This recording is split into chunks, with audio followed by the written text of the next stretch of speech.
"I wonder where Morgan is," said Jack. "Maybe she went to the library to get some more books," said Annie. "We were just at the library. We would have seen her," said Jack. "Besides, the library's closed now." Squeak! A little mouse ran out from behind a stack of books. It ran to the M shining in the floor. "Yikes!" said Annie. The mouse sat on the middle of the M. It looked up at Jack and Annie. "Oh, it's so cute," Annie said. Jack had to admit the mouse was cute. It had brown and white fur and big dark eyes. Annie slowly reached out her hand. The mouse didn't move. Annie patted its tiny head. "Hi, Peanut," she said. "Can I call you Peanut?" "Oh, brother," said Jack. "Do you know where Morgan is?" Annie asked the mouse. Squeak! "You're nuts, Annie," said Jack. "Just because the mouse is in the treehouse doesn't mean it's magic. It's a plain old mouse that crawled in, that's all."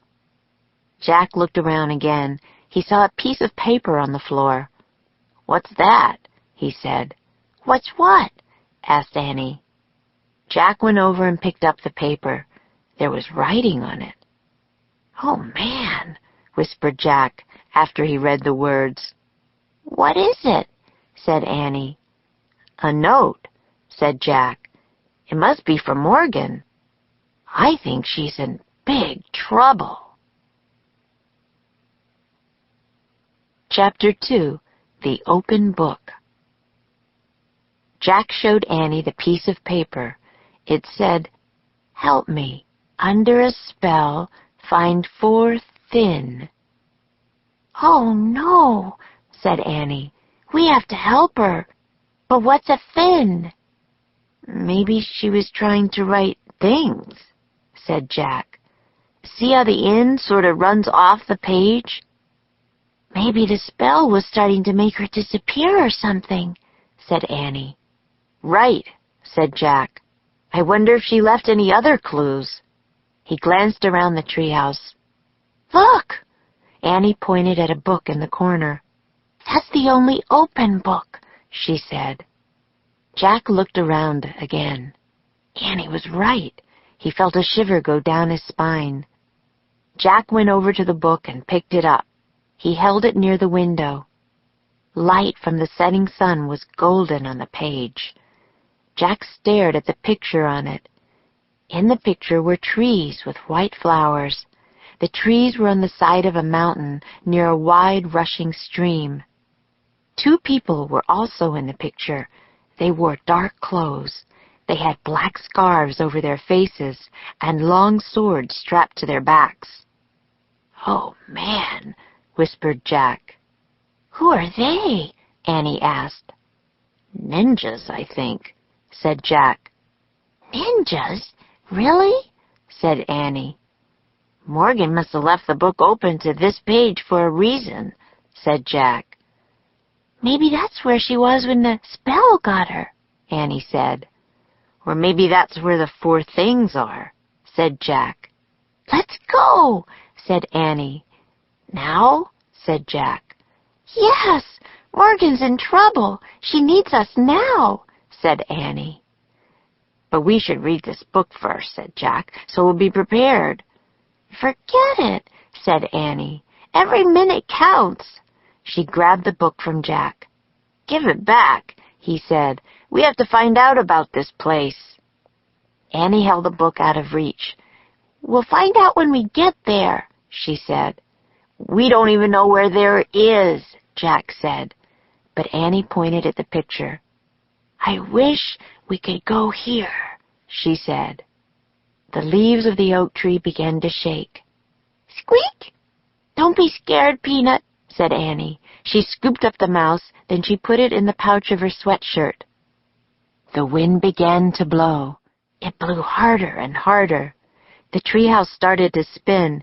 Faster and faster, Jack squeezed his eyes shut. Then everything was still, absolutely still, except for the sound of rushing water. Chapter 3. Hi! Jack opened his eyes. Annie was already looking out the window. The mouse peeked out of her pouch. Jack looked out the window, too. The air was fresh and cool. The treehouse was in a tree with white flowers. The tree was in a grove of trees on the side of a mountain. Nearby, a wild stream rushed downhill. 2 ninjas were standing on rocks near the water. They were staring at the valley below. One ninja was tall. The other was short. They wore black pants and shirts.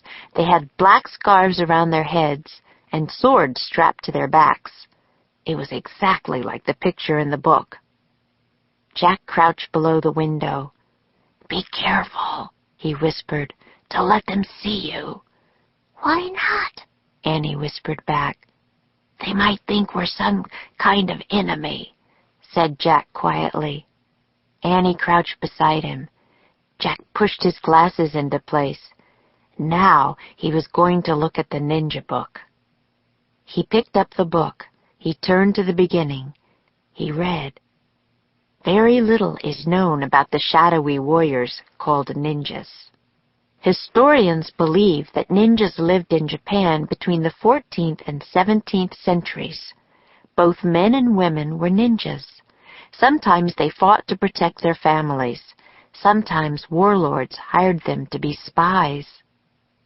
"Wow," whispered Jack. "We're in Japan hundreds of years ago." Jack opened his backpack. He pulled out his notebook and pencil. He liked to take notes. He wrote, "Ninjas were warriors in old Japan." "Jack," whispered Annie, "they're looking up. I think they know we're here." Jack peeked over the windowsill. His eyes met the dark eyes of the tall ninja. "Hi!" the ninja cried. He dashed toward the tree. The other ninja followed. "Oh, no!" said Annie. "We've got to go," Jack said. "Where's the Pennsylvania book?" He and Annie looked around wildly. But where was the book about Pennsylvania? It had the picture of the Frog Creek woods in it. Jack and Annie couldn't get home without it. "It's not anywhere," cried Annie. "We've got to do something. Fast," said Jack. "Pull up the ladder." He and Annie grabbed the top of the rope ladder. They pulled the ladder into the treehouse. But the tall ninja leaped at the tree trunk. Then he started climbing up the tree. The short ninja followed. They climbed just like cats. Jack and Annie huddled in a corner. The ninjas climbed into the treehouse. Neither one made a sound. Chapter 4. Captured. The ninjas pulled iron bands off their hands. The bands had spikes like claws on them. "That's how they climbed the tree," Annie whispered to Jack.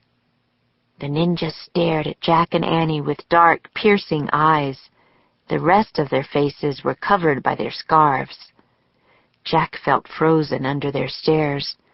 Annie wasn't frozen, though. She stepped right up to them. "Hi," she said.